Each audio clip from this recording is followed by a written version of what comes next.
This is the Guns Magazine podcast, episode number 57.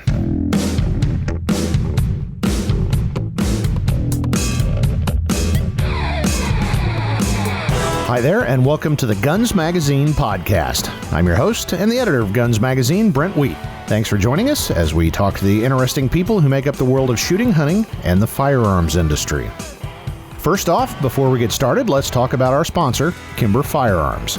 Kimber was founded with the singular purpose of making every firearm the best it can possibly be, with a fit and finish that only practiced hands can achieve and appreciate.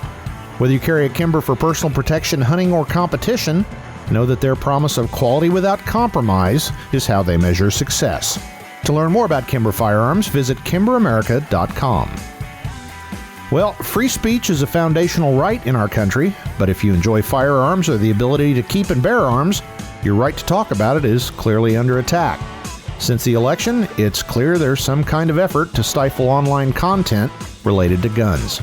In this episode, I talk with Tom McHale, editor of American Handgunner Magazine, our sister publication, on his thoughts about what's happening here.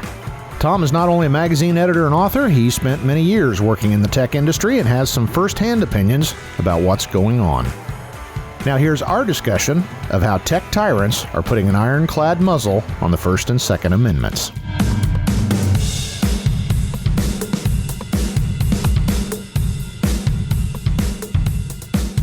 Well, good morning, Tom. Good morning. Well, it is a good morning here in December. Other than we're probably going to get aggravated talking about our topic of the day, which is online censorship and how we're all the victims of it. Actually, I kind of lied. It's not a good morning. I'm aggravated and so angry I can spit lead this morning. So, well, I'm so angry I can say these people are rotten. That can. Was that maybe a little much? Can you say that on a podcast? Well, if I miss any of the beeps, this will be the last Guns Magazine podcast. Hey, wow. So it's a collector's edition is what it is. You know what this is going to sell for before too long? There you go. Big bucks. When we got started this morning, you were saying that we've got breaking news, and that's why I'm using the big words, because what a bunch of bull. So let's share that with the audience. What happened to you today? All right. So quick background, to keep myself occupied and out of trouble, I write books. I know I can read and write. Just don't they're fall in out crayon, of your chair but it's a surprise. But yeah, so anyway, I write books and they're on sale at Amazon, and but 3 of them are about guns and shooting, different flavors of guns and shooting. And they've been there for years now. And, I run some ads in Amazon, so they kind of float to the top when people are searching for guns or handguns or whatever. And make a long story short, I got an email this morning from Amazon. It was a friendly, helpful email that informed me that they can no longer run my ads. So I think apparently I've run afoul of the social justice police or something. So what does this say? Actually, I'll read it to you. It says, your ad contains a product that is prohibited from advertising.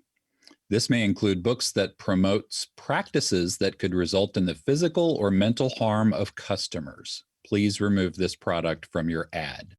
Wow.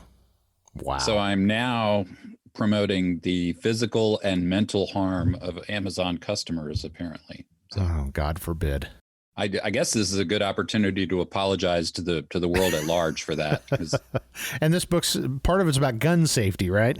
Yeah, it's called The Practical Guide to Guns and Shooting Handgun Edition. Wow. It tells people to what they are, different types of actions, revolvers versus pistols versus semi-automatics, what ammunition is, how it works, the basics.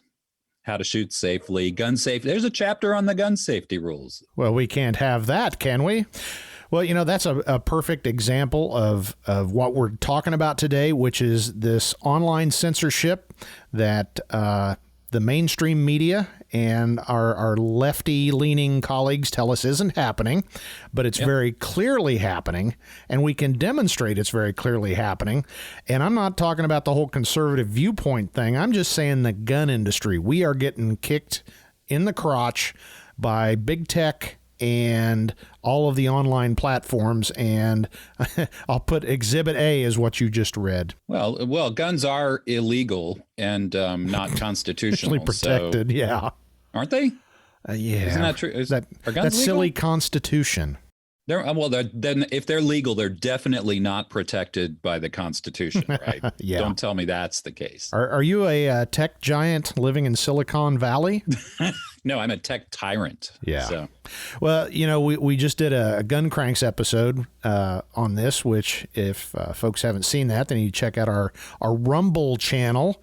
You and I and our former boss, Roy Huntington, had a nice discussion, but we thought today we could expand a little bit more on that because we covered stuff, but there's so much more to say, and it's just stunning. I mean, we're laughing here, but free speech is under attack very clearly, and it isn't just the firearms industry, but since that's our bailiwick, we can demonstrate directly how that's a problem. And you were the one, I don't know that you coined the term, but tech tyrants. We are victims of tech tyrants, and it has started since the election. That's when it's gotten crazy. It's been going kind of downhill for a while, but since the election, they've just gotten flat brazen about they are going to disappear us like the old Soviet Union. Yeah, well, at guns specifically, they've been disappearing us for years now. Yeah. And they've taken a big leap into general wrongthink. They censor and ban wrongthink.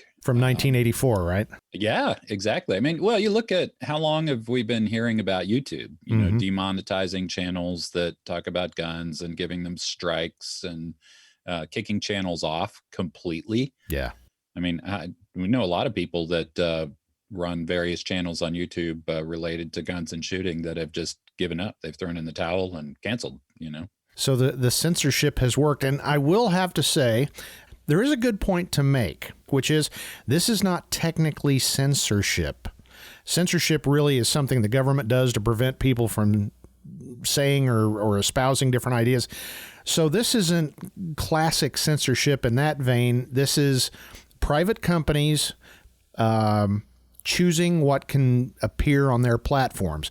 Now, the counter argument is they are so ubiquitous now in our lives that they've become a monopoly or utility, so they shouldn't be doing that. But regardless of whatever view you hold, it's very clear they've decided there's a war on firearms, and it's being prosecuted with great vigor. You bring up a great point here related to the true definition of censorship. It's also, I don't believe, a free speech issue yet. Now, you touched on where it's kind of approaching that area, but I have free speech. I don't have free speech to say something on a property that someone else owns, right? Technically speaking, right? So, I can go stand out in front of my house and talk about guns all day long. So, and that's certainly protected.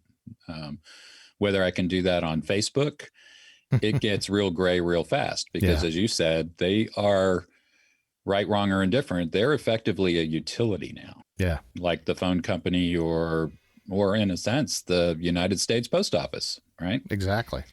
I mean, they deliver pieces of paper in envelopes, and I can send you a piece of paper with a picture of the American Handgunner Les Bayard 1911 pistol on it all day long, right? And we can send that thing back and forth, and the post office just delivers it. So, yep. I think the first big question to discuss is why did this suddenly happen? Because, as you said, it's been going on for a while, but man, they have just gotten emboldened. We ourselves, we've been getting notices, takedown notices and strike notices on the various platforms for stuff that isn't as provocative as some of the stuff you see on CNN. Right. Well, I think the election, open-ended as it is at this moment, has a lot to do with it. There's, they see a friendly administration who will be issuing brownie points on the short-term horizon. So that's a great way to put it. They're trying to earn their brownie points. Yeah. And I think, if Biden ends up in the White House and whatever happens to the Senate, there's not going to be any action taken against tech companies doing this kind of stuff, right? Yep. Like maybe there would be if there was a more conservative administration in. Yeah. Even though they're not censoring conservatives or guns or any of that, because if you research this issue, they will scream that all day long from the top of the mountains. This is not happening. We are crazy. We're dreaming it up. Hey, I watched it in action Saturday morning over Thanksgiving weekend, and this is a non-gun example, but it's the same exact thing. I was actually on Twitter. Mm-hmm. And I happen to notice every now and then I'll look at the trending topics, and I was looking at it, and I saw somebody tweeted that up, and there goes hashtag Biden cheated. Whatever your feelings on that issue, they're irrelevant. What is relevant is that that was a trending topic. It was all over Twitter, right?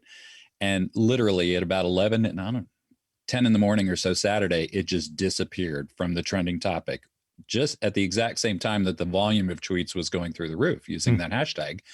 And I happened to notice that there were other variants in the trending list. It's not always a hashtag. There were the words Biden space cheated was another trending topic. And I literally watched it disappear from the trending topics list. And just as people were tweeting about it, and I actually tweeted a joke. I said, well, you can tell when the Twitter employees on the West Coast wake up on Saturday mornings. And it was about 11 o'clock, and it boom, poof, vanished completely. Wow. So it's happening. Yep. Well, you also had another great example that you gave during our Gun Cranks episode of the Hunter Biden thing. Why don't you run through that again real quick? Oh, yeah. Search engines. Now, to everybody listening, this is a really fascinating and equally frightening experiment to do on your own, and it'll take you a grand total of 15 seconds. If you don't think the search engines are monkeying with results, you can prove to yourself what is happening. I've done this a few times over the years, but a few weeks back, I wanted to see what people were reporting on Hunter Biden. It was big news at the time. And so I went to Google. I opened up a tab for Google. I opened up another one for yahoo.com. I opened up a third one for bing.com. And I opened up a fourth for duckduckgo.com, kind of a new, unfiltered, unbiased search engine. Yeah. And I typed in Hunter Biden, the same two words. And you know how the engines kind of give you a preview list of what people are searching for. Right. They give you all 8 or 10 different suggested searches and results. And the Google results were markedly different from the other three. The other three were almost identical because they reflect what millions of people are in fact searching for at that time on the internet, right? That's how they're derived. It's an automated function. There's not a little human sitting there going, let me make this list, right? Yeah. So Google gave me all sorts of fascinating results about, his charitable foundations and, family and just, all these puffy things. Bible school diploma, stuff like that. Yeah. Yeah. But when you did the exact same, Hunter Biden search on the other three search engines, you got scandal, you got Burisma in Ukraine, you got China, you got, cocaine, you got all these, just raw data, right? And I've seen that happen a lot with Google. So they are absolutely wielding a very big editorial sword these days, and have been for years. I mean, come on. Well, again, it's comical at this point. I called up a bunch of examples, and like CBS News, they worked themselves up into a lather explaining how this wasn't happening, and any of those results are easy to explain away. And it's one of those things, if you've got to use pages and pages and hours of time to explain something, it's either super complicated or you're basically telling a lie. I'm voting for the latter. Well, what makes it stick and what makes it work is that it sounds like a conspiracy theory, but it's provable. Yeah. So it actually is a conspiracy. Well, a conspiracy typically is something that involves a small group of people, with a common goal. But here we've got the exact same thing on like the ultra mega scale. We've got a handful of companies, for instance, Google, Amazon, et cetera, that own all these different platforms, search engines, and catalog, shopping network, I guess you'd call it. You worked in the tech industry. Explain how that's all kind of interconnected. Yeah. I mean, I spent 20 years working for West Coast high tech companies. And I spent 11 years with Microsoft, right? And I can tell you firsthand the arrogance, and I'm not talking just Microsoft, I'm talking all of them, Yeah. is off the charts. I mean, shockingly off the charts. There are a lot of smart people that work at these companies. That's true. That is a fact. You kind of have to be. But they believe they know best, how to run the world, and they believe it's their right, their duty. Duty is a great word for this. Their duty to protect people from themselves. Yeah. I mean, I can't tell you, I've made the rounds of Silicon Valley, VC funds, and they just foam at the mouth over technological solutions that, in their view, help humanity save themselves from themselves. And the irony is, even many of the tech giants will admit that the way things are going, at least in the current incarnation, is the fact that basically we are pandering to the basest instincts of people. And we've all noticed it, a good dissertation on the pros and cons of free market economy will get no clicks whatsoever, but a picture of a scantily clad gun bunny, typically in slow motion, firing a full automatic, that's going to get 1 trillion more clicks than a dissertation on, capitalist versus socialism. Well, and some of this problem in general comes to the business model. I mean, you got to look at the core incentives of companies out there. Mm-hmm. You can pick and choose which companies are good and evil all day long. I use a lot of Apple products, but one of the reasons I do is not because they're nice, but because their business model is very straightforward. You pay money for the service or device you want, right? Yeah. So that's how they make their money. So they're incented to keep me happy. So I keep sending them checks for something. Right? Which is ironic, because if there is a corporate culture of leftism, they're as capitalistic as you possibly could be. Oh, absolutely. And I'm by no means claiming Apple isn't evil also, but but if you look at the core incentives, look at Google. Google doesn't really sell anything. I don't pay Google a dime ever as a consumer. Google can only succeed by abusing the living hell out of me as a customer, by stealing my data, by manipulating me, by selling my information to other companies. And same with Facebook, right? Yep. I mean, the business model is simple. We sell our privacy for free goodies, free software goodies, and games like Candy Crush or whatever the case might be, right? So they are actually incented to behave badly. Yeah. They weaponize your privacy. Yep. And we let them. That's the thing. It's so funny. We all talk about not using social media, and I'm cutting back, but then as soon as somebody says that, but you know what I saw the other day? Because you were on social media, we as a world are addicted. We're absolutely addicted, and they're more than happy to keep putting the smack in our veins, and we let them. Yeah. I wonder how long that can continue. I think, we've been conditioned. Younger generations today just don't care about privacy, Not at all. I think it's because it hasn't bit them yet, Well, let's go back to some more examples of what we're seeing in the gun business. We've got an interesting stat that our total subscriptions on YouTube, our subscriber numbers, we gain as many as we lose. And it's been that way for a while. Now, that just doesn't make any sense. Our actual traffic is better than ever. So the rate, should be climbing, unless more people suddenly don't like our videos, but that's counterintuitive to the fact our traffic's going up. So why would that be, an inquiring mind would ask? That's an interesting question, because Facebook has done this for years, and they also make money by us selling our privacy. But what they've been doing for a long time is basically metering what they show. So if I, as a user, say, I want to follow these 10 pages, right? I want to follow 2. Let's do 2. I want to follow Guns Magazine, and I want to follow American Handgunner, right? Good choices. You would think that since I specifically chose those, I'm a big boy. I know if I'm getting too much or too little content from those 2 sources, I would see everything those 2 pages post. I don't.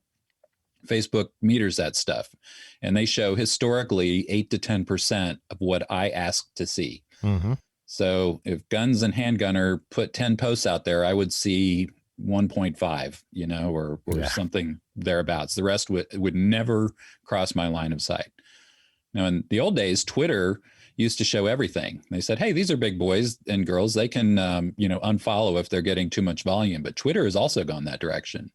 And they actually have a metered, or they decide what I get to see, even though I've followed, X number of people and or entities. So in both of those situations, I don't see what I asked to see. And the side unbenefit of that is it incentivizes people like us to be more over the top, so that people will see us and it will, as they say, go viral, because just run-of-the-mill content is not going to be seen in all that noise.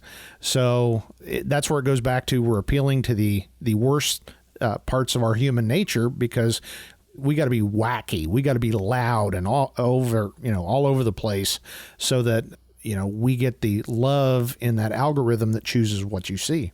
Well, and there's also a very nefarious side to that, because when they're deciding via algorithm what to show and not show, guess what does go viral? The safe, quote unquote, approved content that these companies agree with. That's what gets seen. Yep. If it's something opposing what they believe in or what they like, they don't show it. And you know what? They don't have to. They're a private company, well, public company, but they're not technically a platform or a utility at this stage, although they darn well should be. And the weapon they yield is called a terms of service agreement. And it's that thing that we all agree to before we use any of this stuff, that we just click on and never read it ever.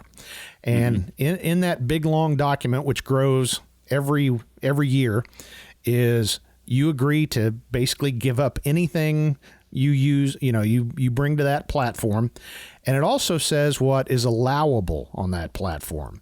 Yep. So the first part is bad because, as you said earlier, we're agreeing to give up everything. We're just handing them our lives. The second part is where we as advertisers and companies get kicked in the crotch, is because if you read Google or almost any of these, most of them say guns, firearms, weapons, anything that can harm people, they can remove at their own discretion. Yep. And those have been there for actually a while. But I think what we're seeing now is they've suddenly decided, I think it's time we enforce that. Well, there's a lot going on right now with the Communications Decency Act. I think it was back in the 90s or something. Everybody talks about Section 230. Well, that's what it's from, right? Yep. And it basically, in a nutshell, offers legal or liability protection to companies like that. Says they're not responsible legally for what their users post. So if I post something super hateful and awful, somehow that you can't sue Facebook or Twitter because of what I said. Right. Right. Sounds logical. Yeah. If you're going to have a makes platform, good sense. That's not Twitter's problem, right? Yeah. If they are a utility like the phone company or like the postal service, those two entities aren't deciding what I can say to you and what I can't, right? The problem is these companies are now acting more like newspapers and magazines, and they're making editorial decisions. So they're going well outside of the protections of that act. So they need to decide, what are they? Are they a platform? Or are they a publisher? And right now they're trying to be both. Well, it suits them well. And their job, it does. After all, I don't care how much of a social justice warrior you are with your head in the clouds, their job for every single one of these companies, especially if they're publicly traded, is make money. Yep. Not a one of them is out there to give you anything or help you in any way. Their job at the end of the day is to show a good return on the money that people have put into them. To mint billionaires. Yeah, exactly. That's their job. So, well, it's interesting because I think the president is talking about, abolishing that. I'm not sure I agree with that, because I think the concept, I think it needs fixing.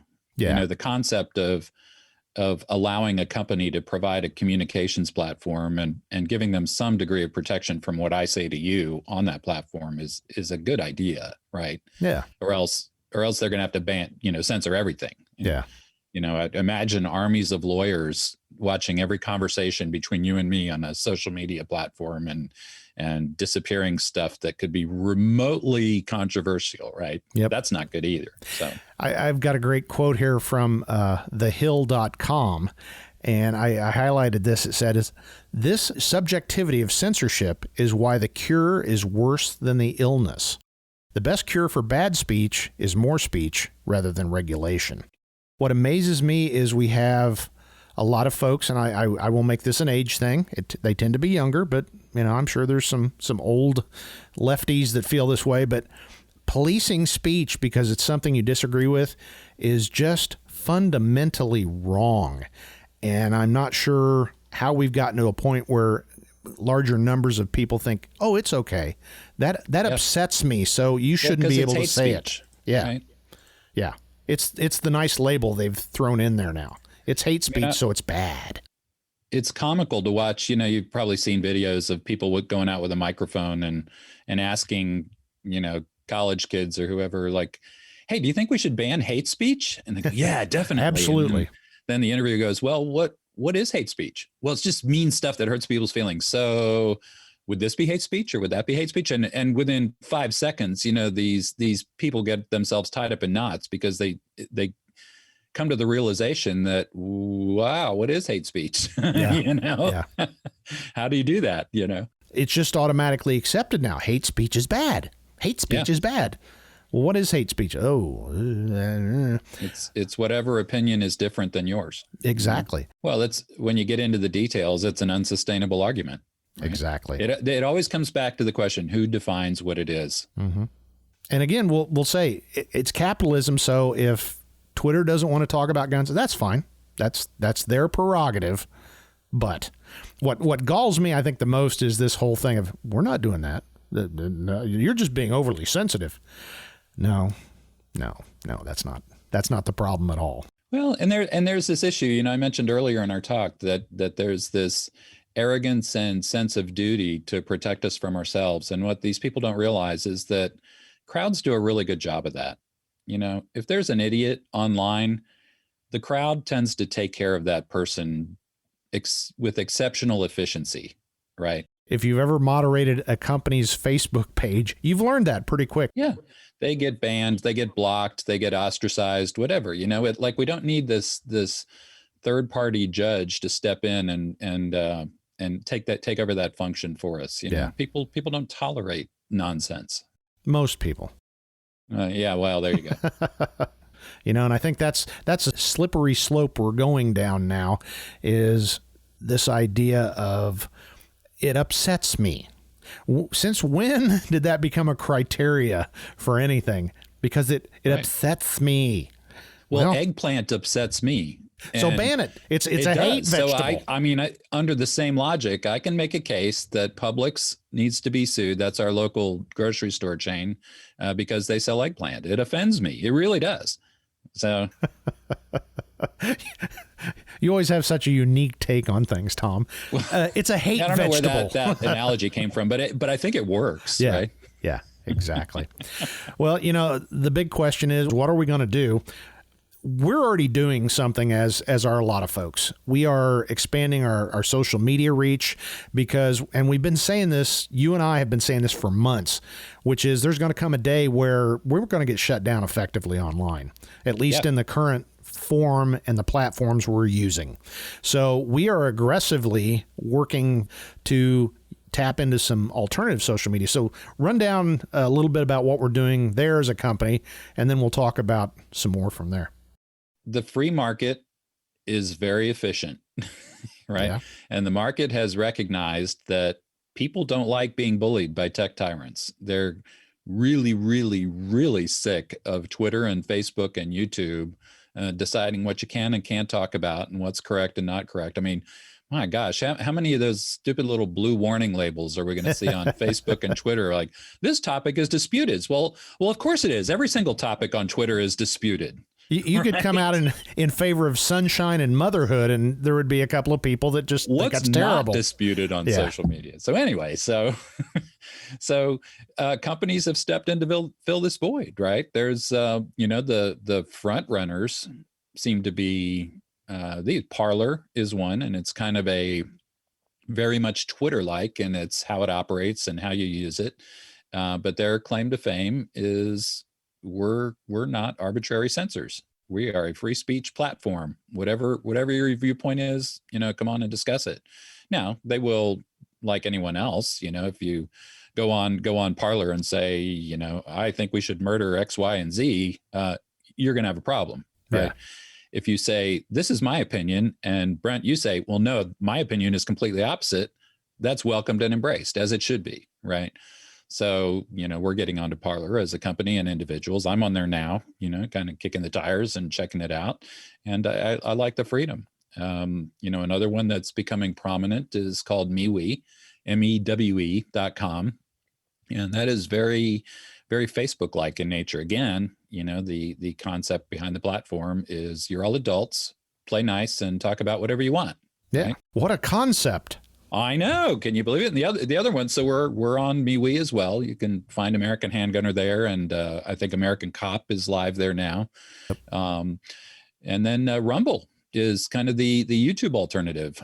And we've got two channels on Rumble right now. We've got Guns Magazine and we've got American Handgunner, where we're furiously migrating our video library and putting our new shows, like Gun Cranks TV is now on Rumble on both of those channels. So you can watch it there without the helpful warnings that YouTube has been putting on our shows recently. So, I was going to say, we got slapped with a label here the last couple of episodes. We sure did. I think the title had what, politics or election in it. Yeah. And so YouTube thought it would be helpful to put a label about, presidential politics and the election status under our content, in case. We had nothing, we didn't discuss election status. We talked about politics and the presidential race, blah, blah, blah. But we never talked about, well, is Biden the president or not? So that warning label had nothing to do with our content. Well, I found it helpful because now I know what to think. Right? How would I know what my opinion is unless they tell me? Yeah, so. Thus the goal. When did we become such a passive country? Oh, I don't know. Well, I am glad to see Americans are being Americans and flipping the collective bird to the established tech tyrants, and they're flocking to these new platforms by the millions. Crashing them in some occasions. Yeah, a few weeks ago, Parler was basically almost dysfunctional because they had like 10 million people join the platform over a week or two. Yeah. And it was just crawling. Now they did an excellent job, expanding capacity at warp speed. Now it runs like a champ. So. Yep. And the funny thing is, if you read the quote unquote mass media, they hate it. Oh, they hate it. And I understand from a competitive standpoint of, okay, if you're going to read Parler, then you won't maybe read CNN, but that's not the case. It's social media. So the only people that should hate it should be Facebook, Twitter, YouTube, etc. But it's mainstream media weighing in on this stuff. And the only rational conclusion I can come to is they hate the idea of true free speech. They really do. Yeah. Well, it's funny. They make accusations that, just Parler, for example, that they're an echo chamber. Mm-hmm. And right now there is some of that, because so many people with conservative viewpoints have migrated over there, but they're missing the point. Everybody is welcome there and they can say what they want. Yeah. Hey, I'm all for it. We talked on our show about the octagon of free speech. Exactly. Let it happen. The best ideas will win, Yep. And they don't realize that these existing tech tyrants have created their own echo chambers. So that's so remarkable. I've, being in journalism, and I've got a lot of friends that are just straight up classic lefty liberal kind of guys. And most of them are okay people. I'll have a beer with them. We'll argue politics and gun control. And then, okay, let's have another beer. But one thing they cannot abide for whatever reason is when you say, it's an echo chamber and we just listen to the same things. But you're telling me you guys don't do that too? That CNN and MSNBC are not devoted to that? No, it's they're providing an accurate view of varying viewpoints. What? how delusional can you get? And I'm sorry, I got to say that is a very stereotypical viewpoint of my liberal friends is we're the echo chamber. They are not. They are open to new and wonderful ideas. And let me tell you, they're not. They're as closed-minded as any right-wing reactionary curmudgeon as you could show. I think that's called human nature. Well, exactly. Exactly. We're all right, and everybody else is an idiot. Yeah. Well, I think that's part of an invention of social media now is everybody really does think they're right, and that's human nature. I understand it's been around since the dawn of time, but people are so tribalized and in their camps, and we all talk about it, but yet at least on our side of the political spectrum, people go, okay, I get that. I see it because, we acknowledge human nature. The other side's like, nope, we're woke and we embrace all viewpoints except those that we don't agree with. And we're going to use our tech friends to stomp on those as hard as we can. Well, I think that's there's a reckoning in progress, and I'm thrilled to see it. Okay. What's that? What is the reckoning? Well, I think the growth of these new opportunities, right? These new social media platforms they've become a threat. If a couple 100,000 people moved over, Twitter doesn't care, Facebook doesn't care. When tens of millions are fleeing, that's going to raise some eyebrows, right? Exactly. And that's where our power is. Yep. If we, hey, look at it. Technology business has always fascinated me. We've had monopolies and in this sense forever. Back in the day, IBM used to be a monopoly, and then Microsoft turned them on its ear, right? Microsoft used to be the monopoly, and then Google, unseated them, and then Facebook, their day's coming.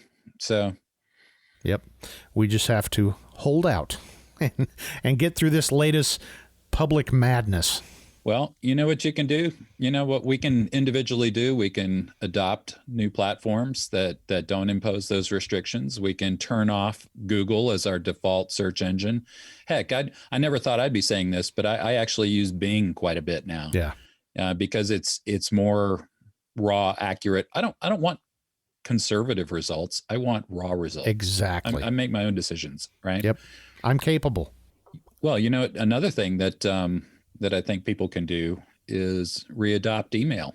I mean, our corporate email programs are going great because it's gangbusters. It's one of those uncensored direct communication avenues between us, our writers, and our readers. Yep. Right. Where do you think this all ends? I mean, put on the crystal ball and give me two end games. One bleak and one hopeful. Bleak, I think, is that the existing class of tech tyrants are too big as is. There's no governmental will to tweak and fix legislation regarding their level of editorial and platform protection or lack thereof. That's the bleak scenario for me, because in technology, there is a very significant critical mass. I mean, that's why you got to be number 1, 2, or 3 to market, or else it's not worth doing. Mm-hmm. Right. Because you got to get the mind share of users, and you got to get the eyeballs. So they have that now. Yep. I mean, I think Facebook has 93 trillion users. Is that right? Or something like that. I think that's a real number. But people on other planets are using Facebook. Well, yeah. I mean, they're throughout the cosmos, as far as I know. But so that's my bleak scenario. My positive scenario is the free market wins, and it. You know what? I'm betting my money on the positive scenario, because the free market always wins over time, right? Yeah. So people are going to get fed up, and the next big technology revolution will come, whether that's new social media networks or some other thing altogether. Who knows? But I think one of the tech tyrants was just calling you. Yeah. I didn't want to cut you off. You were on a roll and saying good stuff. But yeah, in case anybody's listening and they're like, something's buzzing or something. So. That was Twitter. Ah, okay. We do not appreciate what you're saying. Yeah. Take it back. Oh, good Lord. When they start monitoring phone calls, we're really in trouble then. So, well, they already monitor thought. I mean, come on, you know, when you think about like some widget and then you see that same thing in a Facebook ad like 5 seconds later. So they're in your brain already. Well, they're listening, and there's lots of articles about this. Our phones are listening to us, even though they say we'll not use that information against you. That's how, you know, I've had many friends have that happen. You're talking about the new sandwich from McDonald's, and suddenly it appears on your desktop or your tablet as an advertisement. It's like, I didn't search for that. But I was just talking about it. How did that happen? Do you know what's really funny that amuses me to no end? What's that? It's we pay evil multinational corporations to plant listening devices in our homes. Like, who would have ever thought that would be a thing? No, like, dear Amazon, let me pay you to put a 7x24 microphone in my house. Yep. I mean, and it's straight out of 1984. Yeah. It shouldn't have been an instruction manual. It was supposed to be a warning, people. You know, if George Orwell could come back, he would say, "Aren't you people listening to me?" Apparently not. Apparently not. So, well, wrap this all up in a nice bow. We are trying to do our part and move our stuff over to there. And hopefully, as we said, we're going to be the octagon of free speech. Yeah. And if you want to say something, come on and we'll let you say it. We may shout you down because we don't agree, but you're at least going to get the opportunity to say it until we're all banned. or till I'm banned because I missed a beep earlier in the show. I'll be listening. Yeah. Well, Tom, it was great talking to you about this. This is something we discussed quite a bit behind the scenes and felt like folks probably would be interested in hearing some of those discussions we have, because it's not just our problem. It's literally everybody's problems. So thanks. Yeah, it's a pleasure to be here. Now we got to get back to work. All right.